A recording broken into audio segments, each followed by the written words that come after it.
Hello, and welcome to the Bamboo Lab podcast with your host, peak performance coach, Brian Bosley. Are you stuck on the hamster wheel of life, spinning and spinning, but not really moving forward? Are you ready to jump off and soar? Are you finally ready to sculpt your life? If so, you've landed in the right place. This podcast is created and broadcast just for you. All of you strivers, thrivers, and survivors out there.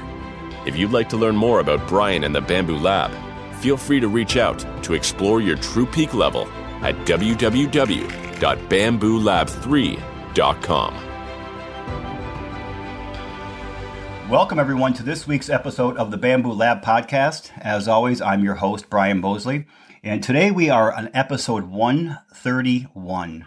We are subscribed to we have, I think, subscribers and listeners in 78 countries and 2,229 cities, I believe, as of this morning. So I want to thank each and every one of you Bamboo Pack members out there for listening, subscribing, and for sharing it. So before we start, I'm going to ask all of you to please smash that like button, please rate and review us, and please share this episode with at least 3 people. Because with the guest I have on today, I have a feeling she is going to connect so well with so many of you members out there. I have Dylan Wade on today, and I got a chance to meet Dylan, oh my goodness, roughly 4 months ago.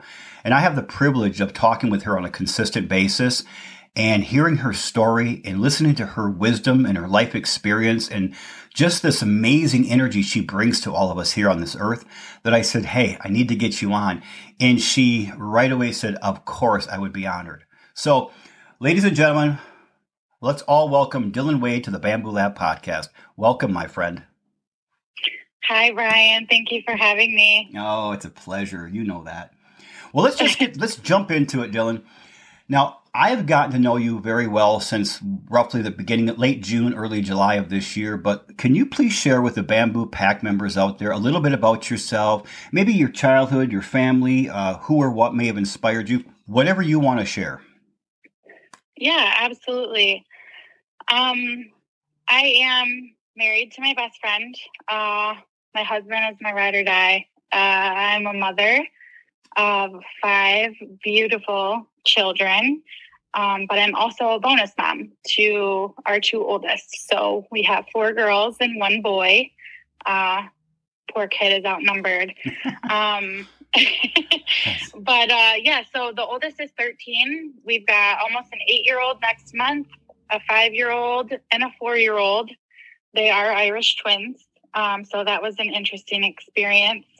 And then we also have our little miracle baby who will be 11 months here in the next few days. I grew up with 3 brothers. I was the only girl. But I also my mom was the oldest of 7. So my aunts and uncles were like brothers and sisters to me as well. So I had an uncle he's 4 months older than me, who was very much a brother. And I grew up, I kind of bounced around a little bit, if I'm being honest. So I was born in California. Then we moved back to Michigan and we kind of settled in where our grandparents lived in Fowlerville. And then my mom branched off and built her house, and we moved to the Durand area. And that's where I went until I was a sophomore in high school. And then I moved back to California and went to school out there for a little bit, where I ultimately ended up back in Michigan, and I graduated from Stockbridge. So if you don't know where Stockbridge is, it's a very, very small town southeast of Lansing. But I love that small town, hometown feel, and that's like what my husband and I have been trying to get with our kiddos. So we're now in the Mason area and we love it here. But yeah, so growing up, like there was a lot of moving, as you can tell. But growing up with, being the only girl was challenging at times, as you can imagine. Sports wise, we were always into sports. We were always, running around. We were in a small town again, growing up. So, riding bikes. I was always trying to do what my brothers did. I was always trying to like fit in. At one point, I actually was. I asked my mom to join the wrestling league because my brothers were wrestling, and they would want to come home and like show me their moves, right? And I'm like, this is just ridiculous. Sign me up, Mom. Like, I'm going to show them. So. Did you ever do wrestling? Did she do that? Yeah, I actually wrestled for 4 years. What? I didn't know that. Not in high school or anything. Not in high school. I was a little tyke. So, but yeah, yep, I absolutely did. But I also danced and I did gymnastics. So, I had a very wide variety of things under my belt. I had to keep up with those boys, Yeah. So, It's crazy though. And you talk about small town, Dylan, I've been so surprised over these last 130 episodes or 131 now, how many people on this show have been from small towns. I bet it's 80% or 85%. I love the small town feel. Like, I just feel like everybody, like, I just love that. Like, I know I can go to the store. Like, it's like tenfold, right? So I can go to the store and see people that I know. Sometimes I want that. Sometimes I don't. Yeah. So it's interesting, but I do like to have that kind of close knit community factor, especially with my kids. So I had a very successful lady on here a few months ago, and she grew up and she graduated with a class of, I think it was 7 or 8 people, a graduating class. Oh, that's the smallest wow. I've had. I mean, I had 75 in my class, which was a small town of 3,000 people, but 7 or 8 in your graduate. I mean, that's pretty small. Yeah, that's very small. I think mine was 142.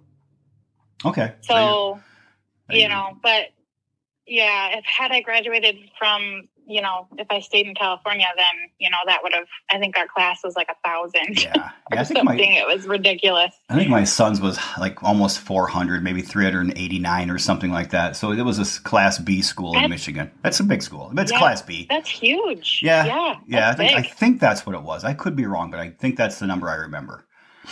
So wrestling, gymnastics, dance, I mean, it's pretty Renaissance activity. What or who inspired you growing up? I mean, you've become a pretty strong woman. I mean, we've done some of the assessments on you, as you know, and you've come across with the people around you have some very strong, positive opinions on you. One of them is your determination and your strength. What do you think inspired you to be this person? What inspired me, I think, was probably the circumstances that I grew up in. I didn't know my dad. I didn't meet my dad until I was 23, and that was in 2013. And then he passed 2 years later from multiple myeloma. So, I think that was kind of a factor.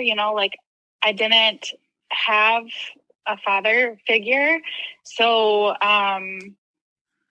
I just kind of like, and I was also, my mom worked, so I was also kind of like the mother figure to my brothers in a way, because when she was gone, they still to this day come to me with whatever, like I'm like the go-to, person. But what inspired me to be, where I am today, I think is just like the drive to always want to, be in a better position and do better in life, and make sure that I expose myself to as many opportunities and experiences that I can. And, my aunt is a big part of that also. Like I said, my mom's the oldest of 7, and my aunt and I have, a few aunts, but this aunt in particular, her name is Amy. She has always been there. She's the person that, she's like a sister. She's the person that if I'm going through something or I need to make a big decision or, any of those like pivotal things, that's the person I call, because I know she's going to give it to me straight. And she's always been there. She's been an inspiration to me, just her drive and ambition, her independence and selflessness. She's been the constant person in my life that's continued to show up for me, and she does for me still, and, you know, for my kids. And that is something that I hope I am to somebody else. And her name is Amy? Her name is Amy. Aunt Amy, this one goes out to you, man. Kudos to you. Because what you said about her drive or something, that determination, I want to point out. So we did some assessments a few weeks ago, everyone. And I had several people I know, Dylan being one of them, to reach out to people they know and trust to ask them what each person thinks, in this case, Dylan's top 3 qualities are, outstanding qualities. And we get all these assessments back, and then we put them in this little program, and then it points out of all these responses we got, what are the top 3 of all of them? And Dylan's were, number 1, resilience and perseverance. Number 2, loyalty, trustworthiness, and honesty. And number 3, kindness and compassion. Which, when I look at leadership and people who influence people, or, you know, who have a strong ability to impact and influence other people in the world in a positive way, those are the 3 qualities I always look for in leadership and in leaders. And so that was one of the reasons why I wanted to bring Dylan on here today. And it sounds like Aunt Amy had a lot to do with that. So kudos. That's great. Thank you. You know, I know what do you think in the last, let's say 12 months, you can pick your time frame, a year, 6 months, whatever it might be, Dylan, has been one of the greatest learnings you had? So I will say the outstanding qualities, kind of homework assignment that you had given us it was interesting, and it made my heart smile, right? Because you don't get to have people tell you what these things are every day. So to learn that was what people were thinking of me was an interesting experience, and it really made my heart smile, like I said. But, you know, I just feel like in the last 12 months, I would say that, like, I feel like I've learned that I'm capable of doing amazing things, not in a selfish or conceited way at all, but, you know, I've had some trials that I've, you know, made it out of, and I've had the opportunity to grow personally and professionally, and I feel honored, you know, to be part of the team and at work at CG, and you know, just to really own my role as a wife and a mother, and take that, you know, to heart every day. Well, I think, you know, what I want to share, by the way, you just mentioned CG Financial. A lot of you out there in the audience will recognize that name. I think we've had 5 or 6 individuals from the company on the podcast already, which is a testament to the company and the people they bring on and the service they provide to their clients. We're going to bring another one on here soon that I have in my radar. So you probably all recognize the name of CG Financial, and that is where Dylan is employed right now. So that's where her career is. I'm assuming that I know you've talked, and we'll get into this in a minute, Dylan, is you've talked about, you alluded to the trials you've gone through, and the fact that you have this perseverance and this resilience in you. My assumption is your kids are seeing that. And I can't think of a better gift to whether it's conscious or subconscious or subliminal or just through your role modeling, a better gift that you are giving your children than the ability to be resilient and persevere through trials and tribulations. It's a blessing. You know, I hope so. Oh. That would definitely be the goal. I hope that is what they're seeing, because it's been an interesting, you know, year or so around our house. Yeah.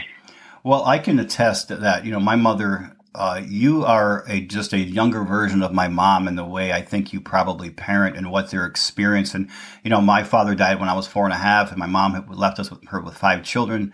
She's only loved 3 men, and she's buried 3 men in her life.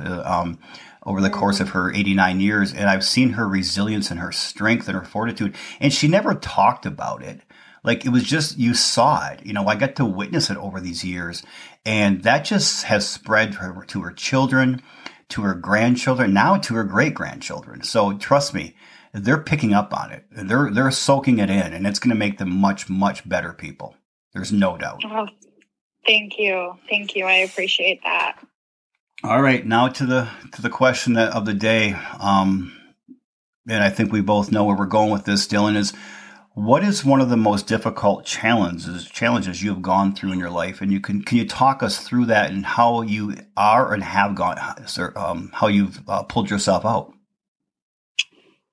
Yeah. So in May of 2023, I was diagnosed with breast cancer, and I was about 13 weeks pregnant. So as you can imagine, that, shattered, it shattered me. I didn't know, to get that news at, 31 years old at the time. You don't ever think that you're going to hear the word cancer and it, be related to yourself. And then to throw in a pregnancy, it was just like so overwhelming. And, it's been a rough road. There's been lots of obstacles. But, I guess just to take you back. So, I was about 13 weeks pregnant, and then I had to, undergo surgery at about 16 weeks pregnant, and we had to move fairly quickly because my cancer was almost 100% hormone fueled. So my pregnancy was working against me. Okay. Which it's a lot to kind of wrap my head around. I've been talking and sharing my story more lately, and I don't know that, I think I was just in survival mode for so long that I never really had, or I guess I didn't realize that I hadn't processed everything that happened because everything was happening so fast. But I had surgery, and then 2 weeks later, 2.5 weeks after I was diagnosed. And then, after that, at about 20 weeks, pregnant, I had to undergo chemotherapy for 12 weeks. And it was the hardest thing I've ever done. It was the hardest thing. I think I don't even have words. I'm struggling to come up with them right now because I'm just wow, am I really talking about myself right now? But, my daughter, sorry, I should have said that. Ultimately I had a little girl, which I thought was fitting. Fighting next to her mom. I told my oncologist, I didn't think that if I hadn't been pregnant going through this, I think that I would have gotten, more sick and more I wouldn't have, like I said, I was in survival mode. So I feel like I leaned on my, unborn daughter to get me through this process because I knew that I had to do whatever I needed to make sure that she was going to be okay. Right. And I needed to make sure that I was going to be here for my family, ultimately. So it's been interesting. She was born, I think I've had 4 surgeries in the last in the last year. And I'll have my 5th one next month in October. Okay. So gearing up for that. But what got me through was, I'm going to go back to that survival mode type mentality. I feel like I've always been, somewhat of a fighting spirit. And so I feel like that is what kind of got me through. And just like I said, my family, and trying as really, really hard during that time to have a positive outlook and mindset, which is extremely hard going through something that is as traumatic as a cancer diagnosis. But somehow I'm still here to tell the story. Well, your story is a story of just incredible hope, and a story of hope and dignity and resilience that we can all relate to, not necessarily, because of a cancer diagnosis, but, now if I talk directly to the Bamboo Pack right now, I'd like you to think, don't compare your life with Dylan's, but put your life alongside of Dylan's journey and think of the moments that you have gone through where you had to put yourself in survival mode. It could be a health scare, a financial scare, a marital scare. It can be anything that really a career scare where you felt like the world was collapsing around you and you didn't know where to go. And I want you to think of her little unborn daughter who was still inside of her and how that motivated Dylan. And really that little baby, that little girl fought alongside of her mom. And all of us have something. It could be a person, it can be a memory, it could be a goal, it can be a dream, it can be a God, it can be whatever you feel it is. Something that will keep us going, that will give us that extra fight, or as they call in Finland, sisu, that extra little push, that one more thing that you can do to keep fighting forward. Every one of us have that. And the key is to find yours during those moments of survival, those moments of challenge. And I've never heard that before, that part of your story, Dylan, of that, your little unborn daughter was in there fighting alongside you. I think she is your miracle baby. There's no doubt. That's Absolutely. Incredible. I mean, now can you talk a little bit about, as you're going through this, obviously over the past year, let's call it, a year and a few months back, how did the family react to this? When you have a lot of children, you have an amazing husband, you've got your beautiful children. How does that impact your family? How did that? So this is an interesting question because, so not only was I diagnosed, but to take it a step further and be completely transparent, my kids really went through a lot.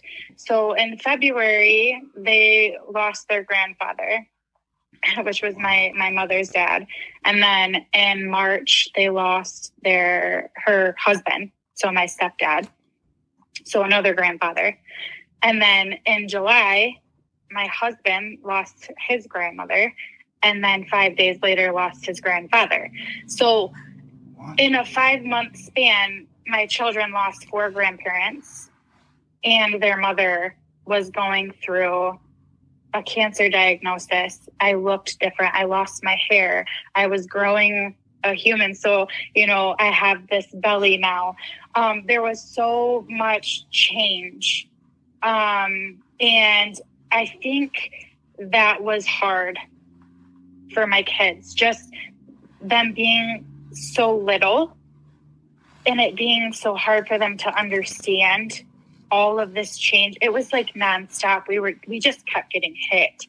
And, but some things that we did were, we tried to be as open and honest with them as we could, but also taking into account how young they are. Right.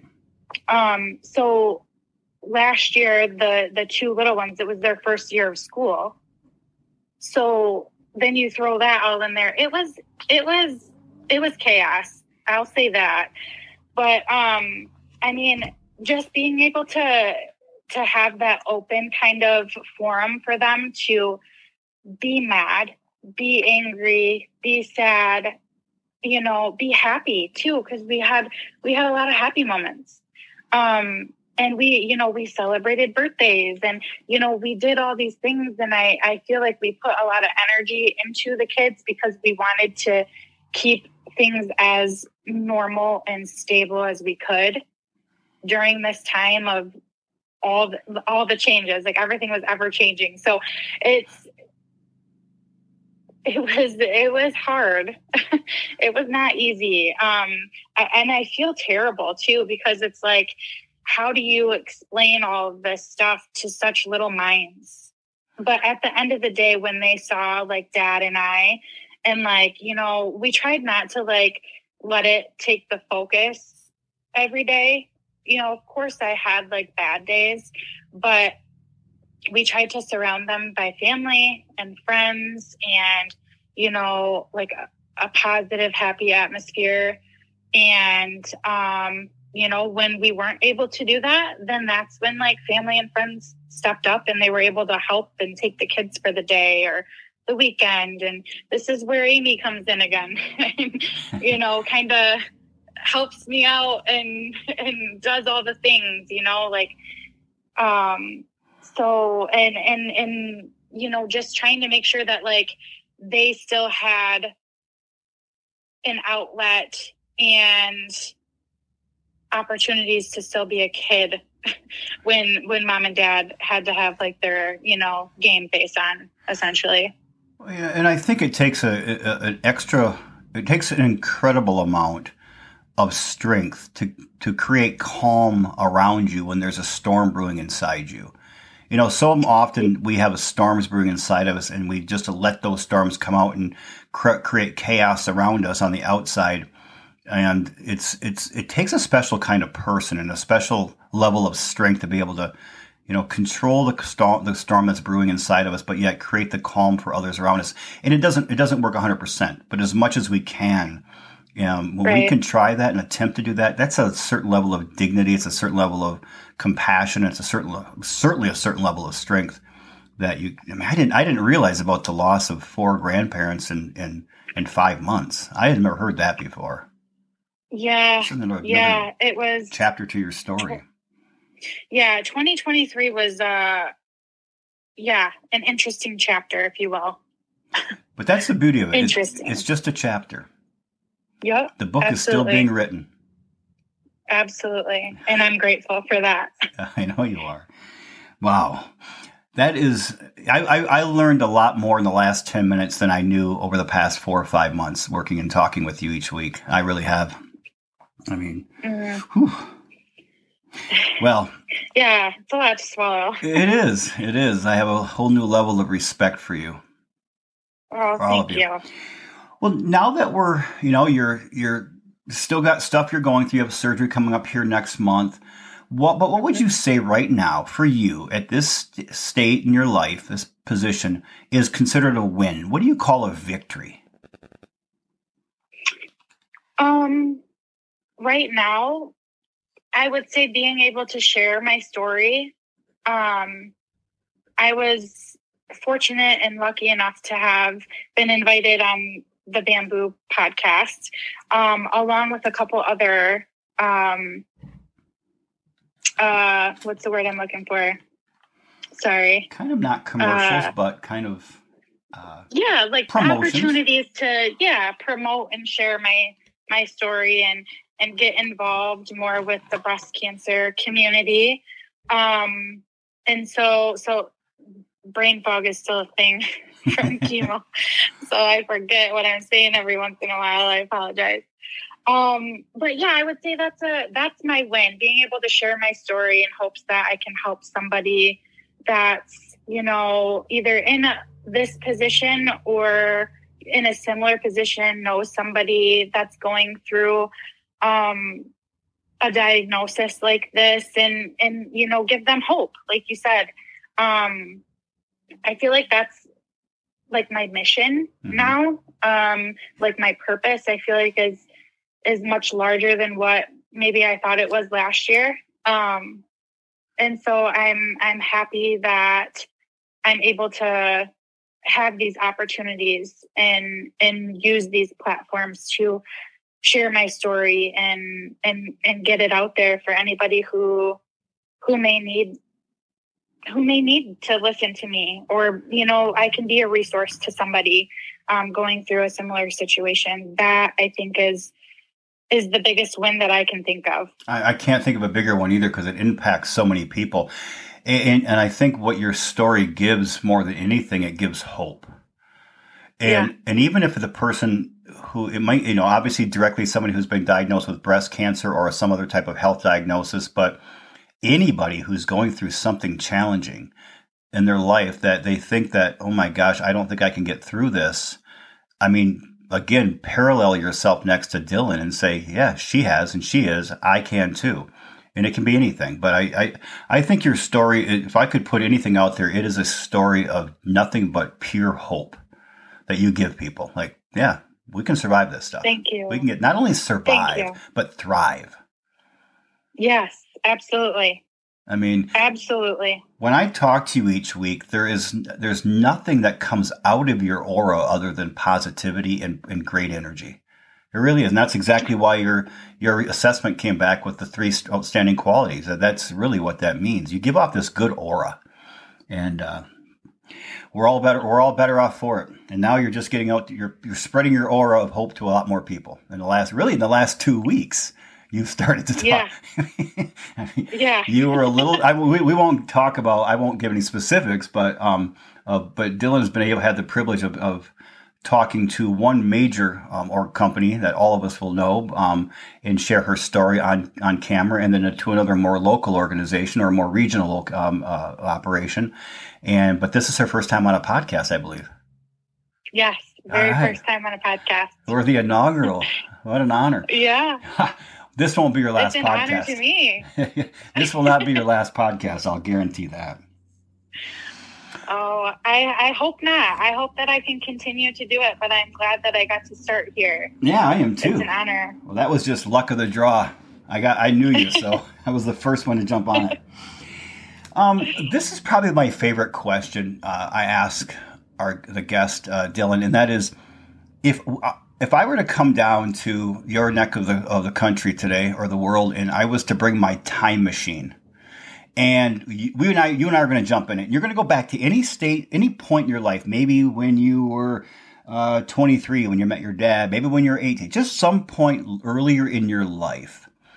And you're going to sit down and talk to the younger version of yourself. And you're going to give yourself words of wisdom, recipes for success, some life advice. I'm just going to sit back and observe. What would you tell your younger self? Oh, boy. I think I would tell little Dylan that, you've always been your biggest advocate and never to stop that. I would also say that you can do anything and overcome anything. Just keep pushing forward. I know that sounds cliche, but I really mean it. And always keep that hunger to do more, to do better, to, grow, and follow your gut for, the good and the bad, right? Trust yourself. Perfect. That's what I would say. Well, I'm going to recap that for the audience, because a lot of the audience members or the Bamboo Pack members might be driving, running, hiking on their treadmill. Let's recap some incredible words of wisdom. I love that first one. You've always been your biggest advocate. Don't ever stop that. One of the things we've talked about recently, I have with a few of my clients, is the difference between confidence and self-esteem. Confidence is when you feel you can accomplish something. But self-esteem is when you feel you deserve it, when you are truly your best advocate. That's one of the greatest strengths a person can have, is to be their own advocate, to support themselves, to love themselves, to believe in themselves, to have faith in themselves. That's a powerful one. So that's a great piece of advice. The other one is, push forward, continue to push forward, keep that hunger for life and for self-expansion and growth and development and betterment of yourself. Because once we stop trying to expand and push forward and we lose that hunger, we start to atrophy. Our bodies, our minds, our spirits, everything starts to atrophy, and that is no way to live. And then follow your gut. Trust yourself. Believe in what you feel inside that, because that, they say your gut is just another form of your brain.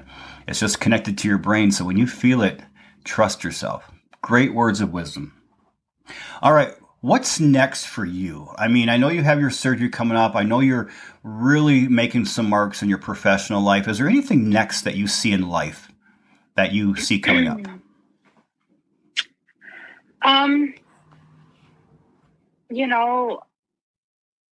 Obviously you just said the obvious, right? To try and keep getting healthy, and gearing up for that next surgery next month. But for me, I think I want to continue to tell my story. And I want to, seize these opportunities when they present themselves, and, be a resource and be able to help others. I think that's like what ultimately makes my soul happy. And if it's sharing this experience that I've gone through, I'm happy to do that. But, aside from, my health journey, in a professional aspect, I'm extremely grateful for CG. And I want to, continue to, expand my roots there and keep growing with the company. And, there's a lot of opportunity there, and I'm really excited. I've never worked for a company where I'm actually excited to go to work. So I think that's a testament in itself, and it speaks volumes. So where I'm going next would be, just trying to figure out what I want to do next in my professional career, what I want to focus on. Well, I think, when we talked about the 3 qualities you have are so made for the ability to influence and lead other people. I do think that's a quality that would be really good for you to develop more and more and expand on those 3 qualities more and more and more.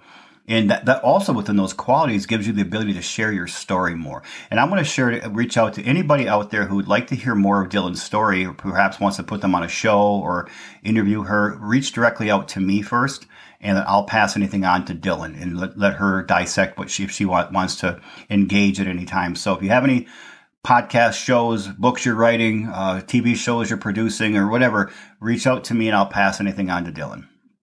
I have a question. Thanks, Brian. Yeah, you're welcome. I have a question. Do you mind if I throw you a trick question or a pop question? Sure. Pop quiz. Okay.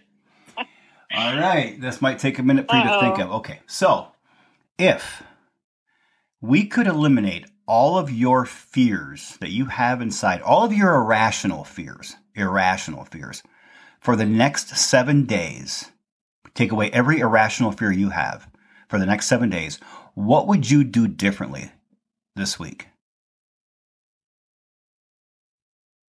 Oh, wow. I would not have anxiety and not, I say that to say,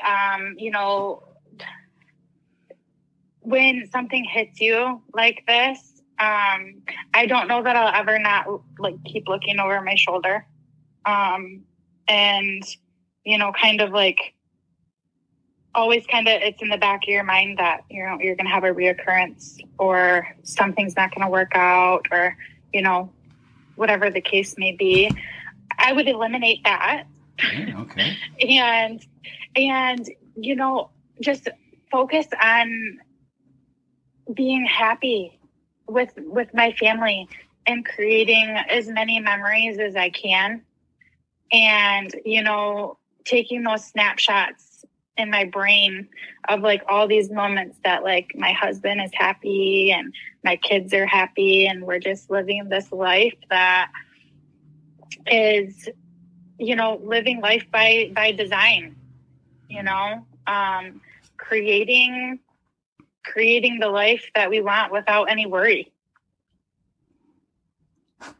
Living life by design. I love that. You might have just given me the title for today's episode.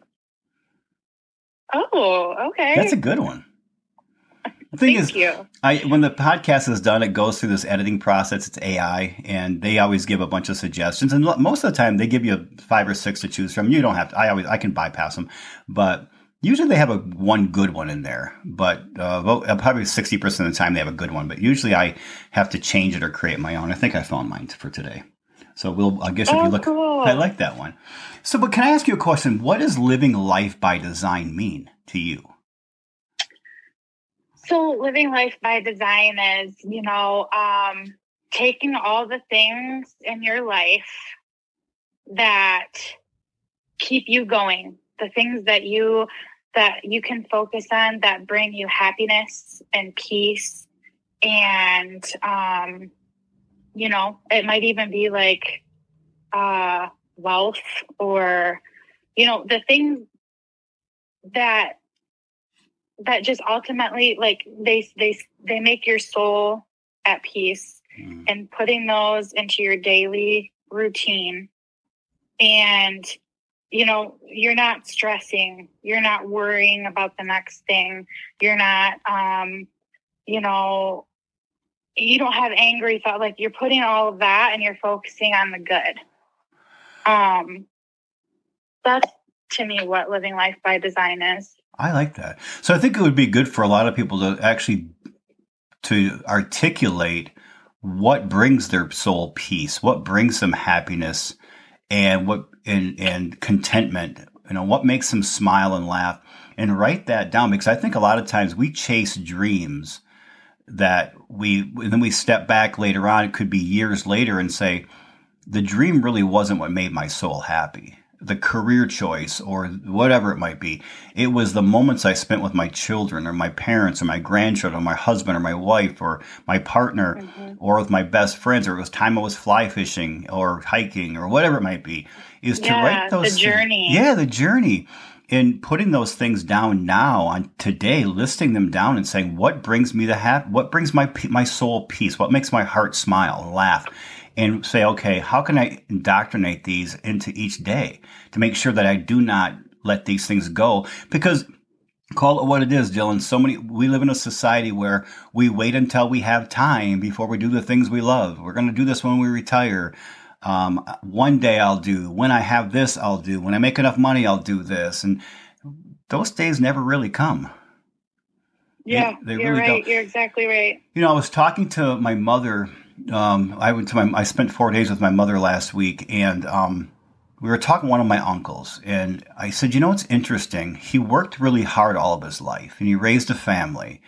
And when he retired, he didn't do anything. He saved a lot of money, and he didn't do anything. He literally didn't have any hobbies. He didn't have a lot of buddies to hang around with, and then he died. And I thought, that's the saddest existence I can imagine. That's the saddest ending to a life I can possibly imagine. And because we're always waiting, and when we wait so long, pretty soon when we do retire, our kids are grown. Some of our friends are moved away, or they're gone, they've passed on, or it may be too late to pick up a hobby. Maybe we can't hike anymore, or whatever it might be. It's doing those things we love with the people we love right now. That's what makes the journey worth living. It's not going to happen someday. It's got to happen right now. Great advice. I love that. Live life by design. Boom. Perfect caption. Well, I have one more final question for you. And it's kind of a net question that captures anything I may have missed. But is there any question, Dylan, that I did not ask that you wish I would have? Or is there any final message you want to leave with the Bamboo Pack members out there? Yeah.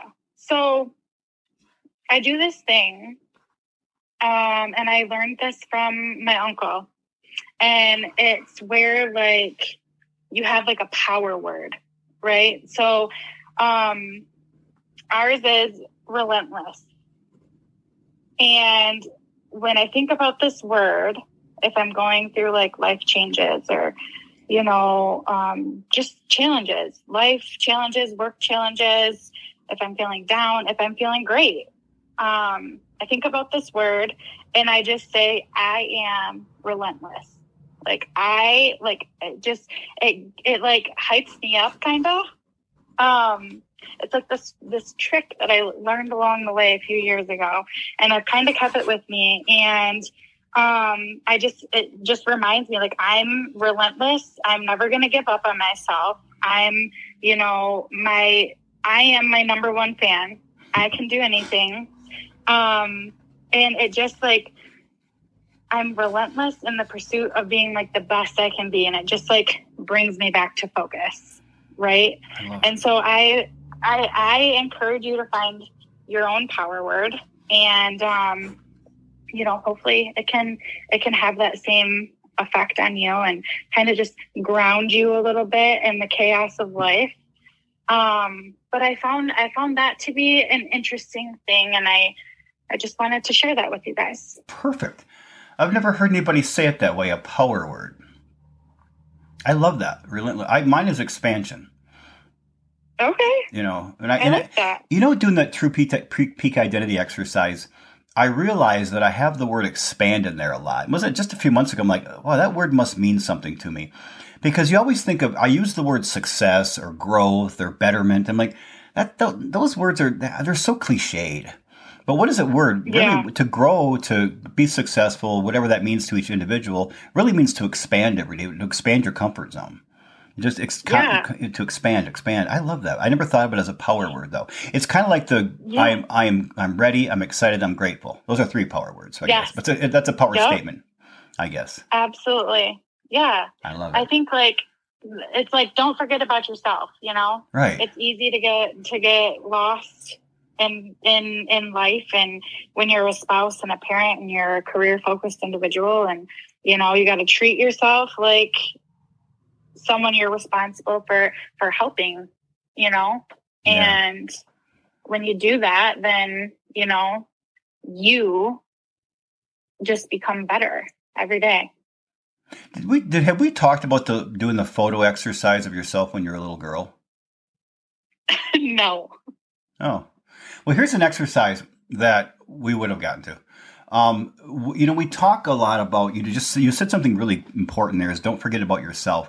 And I think it's very easy for us to forget about ourselves. And it's because of this low sense of self-worth, the low self-esteem we struggle with as human beings, especially in the Western culture.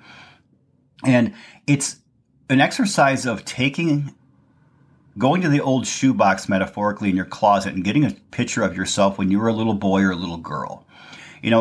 Somewhere maybe between 2 and 10, I don't know. And finding a picture that resonates with you. And then going into a room with a mirror and saying, look at that picture, and assume now that child is not you. It's a completely different child. But it's a child you love unconditionally. Like you love this child more than anything in the world. And I would challenge anybody out there to look at that picture and say to that little child, you are worthless.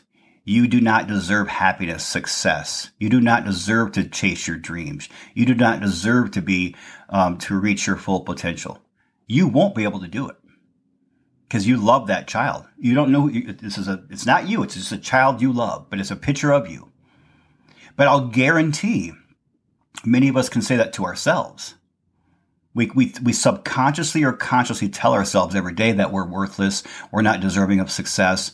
We're not, deserving of happiness or a great life. Now, sometimes we say that subconsciously, or we say that through our actions.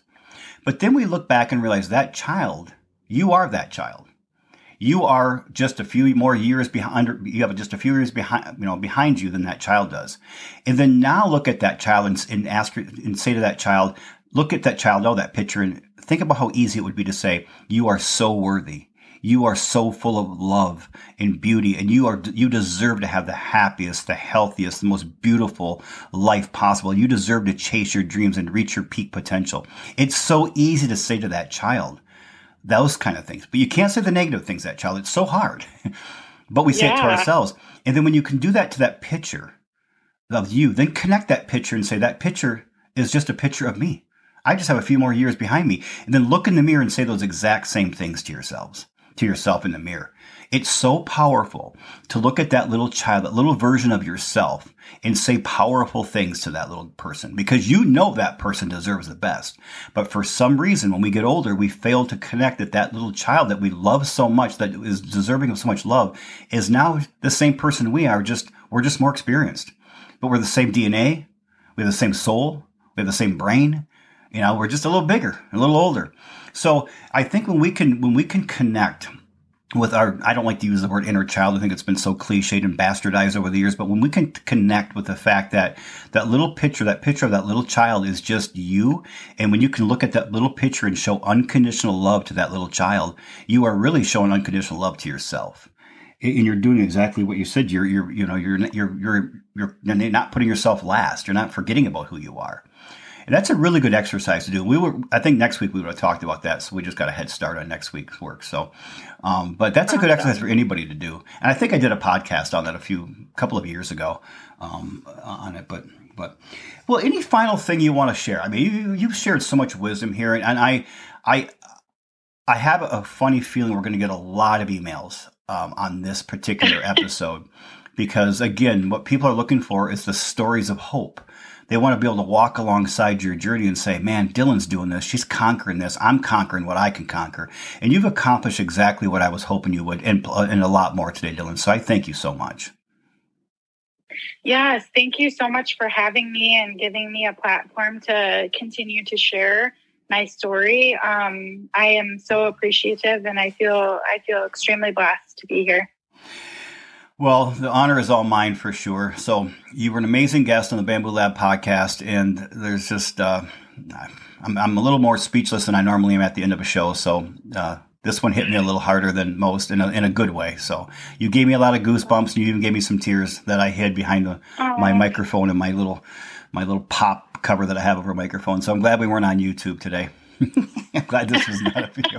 Next year, we're doing video podcasts, so I'm going to have to control my emotion a little bit better. It's easy to hide behind a microphone, but not a camera. Yeah, absolutely. All right, my friend. Thank you so much. Thank you. Bless you and your family, and go home tonight and give your husband and all those beautiful children a big hug. I will. Thank you so much. My pleasure.